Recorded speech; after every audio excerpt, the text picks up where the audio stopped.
face, I recognize him as Jesus. As we are looking at each other, he raised his left hand, and when he raised his left hand, the clouds above were sucked downwards, and when they reach just above us, the clouds keep on turning, and changes in color, and when it stops it becomes like a video screen. And he showed me the film of my life, from my childhood up to my present.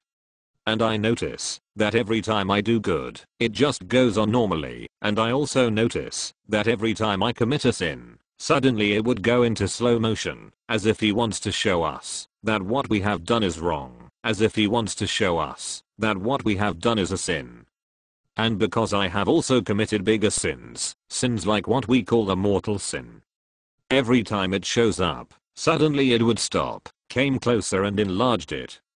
Then I said to myself, why should this be included?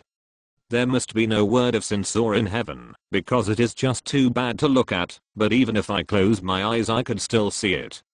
Also I notice that every time I commit a sin, I could feel the heaviness. I could feel the weight. The more I commit a sin, the more the heaviness, the more the weight. And I also notice that every time I do good, for example, if I'd give something to the poor, I could feel as if I were floating.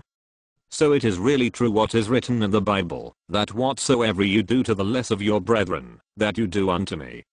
And I also notice that the sins I did not confess to a priest it is too heavy, and also I notice that the sins that I confess to a priest, it is lighter. And we cannot deny anything, because the screen is so big and very clear, and also the pictures are also big, and below the pictures are written the day, the month, the date and the year. And below that it is also written the hour, the minutes and the seconds. So, we cannot deny anything, even the seconds are recorded. In fact, he reviewed my film 3 times, and after a long conversation, he tapped my shoulder, and as he was tapping my shoulder, he said to me, you go back now, because you still have so many things to do. You still have so many things to finish.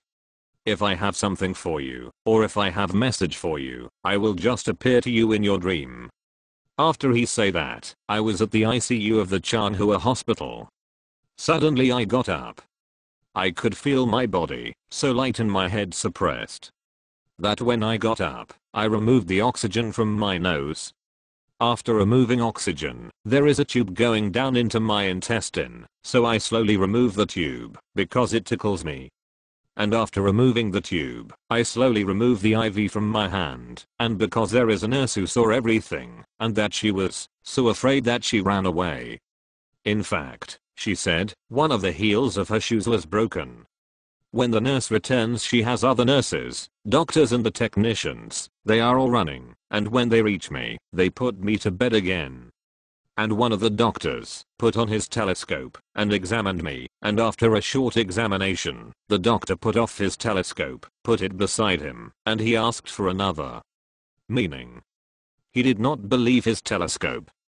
He was given another telescope, and he put it on and re-examined me again, and after a long examination, the doctor looked at my ECG, because every bed in the ICU has its own ECG, and he said, since I was admitted at the ICU my ECG was just a straight line, but now they were so surprised, because my ECG was working normally, and because the technicians were already present, so they subjected me to X-rays, laboratory tests and brain scan.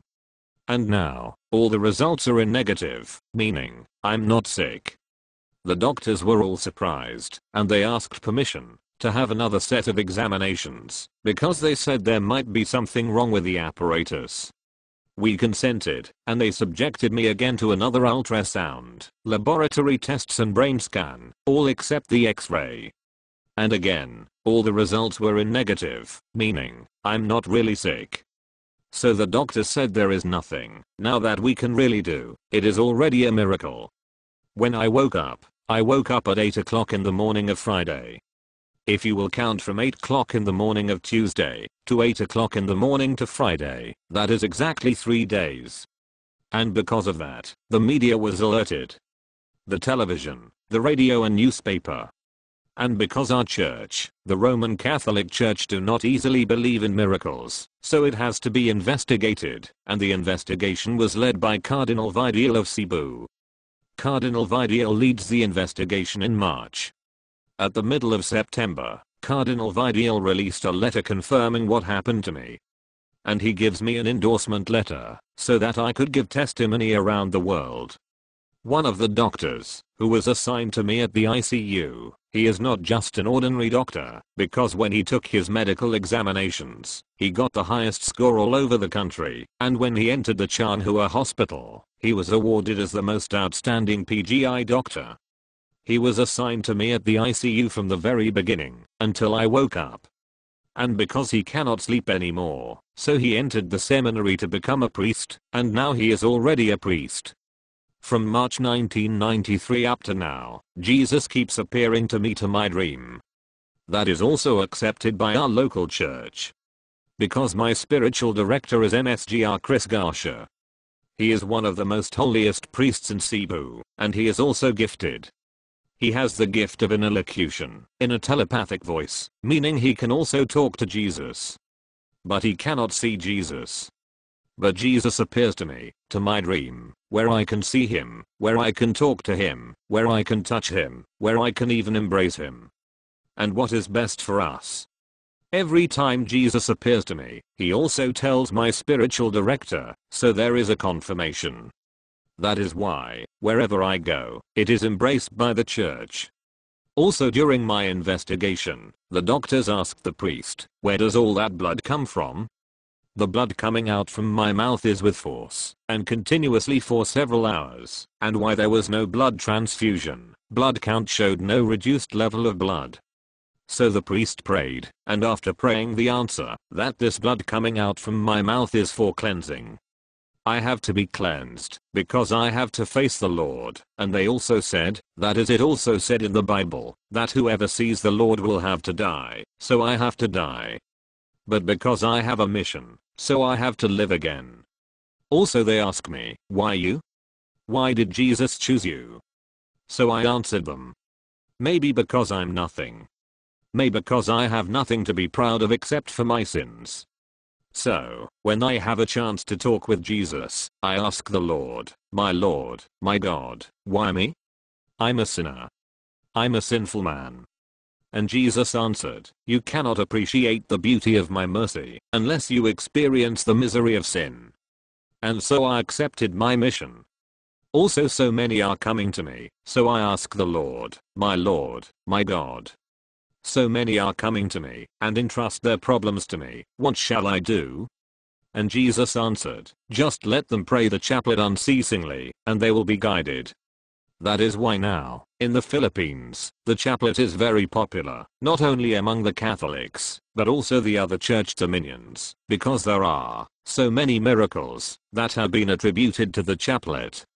For example, several months ago, my spiritual director, MSGR Chris Garcia, he had a slight stroke. So he was admitted at the hospital, and the doctor said that he had a brain tumor and that there is a virus in his brain, and that he cannot open his eyes because it is too painful.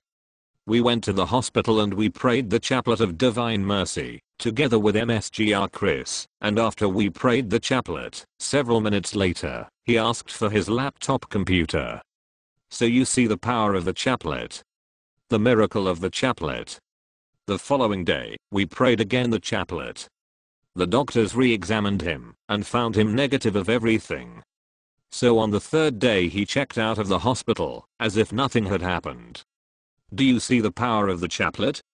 Also, one of our Divine Mercy leaders in the Philippines, his wife was ill early in the morning. So they brought his wife to hospital. The doctors gave him a prescription to buy the medicine, and because he has no money, so he has to sell his pig. And the buyer paid him for the pig, but the buyer said that he would get the pig the following day. But that afternoon of that very day, the pig refused to stand up, and refused to eat. So, he was so worried, because if something happens to the pig, they will be in trouble because they buy the medicine. So he called all his children, and explained to them everything, that they have to pray the chaplet for the pig. So they prayed the chaplet for the pig. But at the middle of praying the chaplet, the children were laughing. They were all laughing because they said it was better to pray the chaplet for a human being, but not for a pig. He explained it again to them. He explained it again and again. And on the third time that they prayed the chaplet, the children prayed intensely, and they finished praying the chaplet. After they finished praying the chaplet, the pig suddenly stood up, and one of the children ran and got some food for the pig, and the pig consumed everything. And the lesson is, if Jesus answered our prayers for a pig, how much more if we pray the chaplet for a human being? We have another leader of the Divine Mercy in the Philippines. He has several acres of rice fields, and because he is poor he cannot afford to buy fertilizer, he cannot afford to buy insecticide. So, what he did every morning, he would roam around his rice field and pray the chaplet of Divine Mercy every day. Every morning. And also every afternoon. During the harvest time, his neighbors were all surprised, because during harvest time his harvest is much more than those using fertilizer and insecticide. So you see the miracle of the chaplet. Wherever I go, so many would ask me, how soon is Jesus coming back? Or is the 3 days of darkness really true? Is the chastisement really true? So I answered them. Jesus said to me, don't be afraid. Jesus said to me, don't be afraid, because I will take care of your future.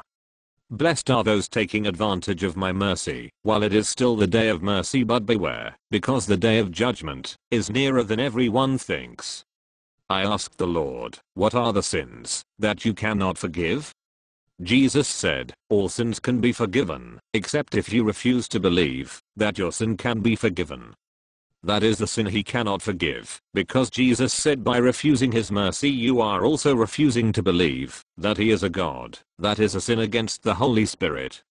That is why Jesus said, before I come as just judge I will open wide the doors of my mercy.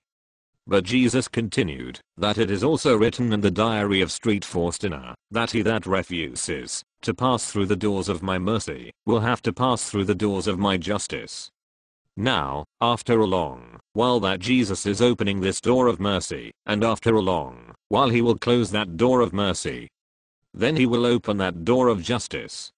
And if he will open the door of his justice, who can enter heaven? When heaven is only for the pure, when heaven is only for the clean. And who are the clean? And who are the pure? All of us are sinners. All of us are unclean. We can only enter heaven through his mercy, through his love. Without God's mercy, without his love, it is too difficult to enter heaven. That is why Jesus now is begging us to go out now and proclaim his mercy. Jesus also said, proclaiming my mercy is not enough, you have to put mercy into action by living as an example of my mercy. He said, he who will save a soul will save his own. I'm not allowed by the church to pray, or to do healing, or lay hands on anybody, because Cardinal Vidiel said I would just do my evangelization, tell people what happened to me, because he said, there are some who are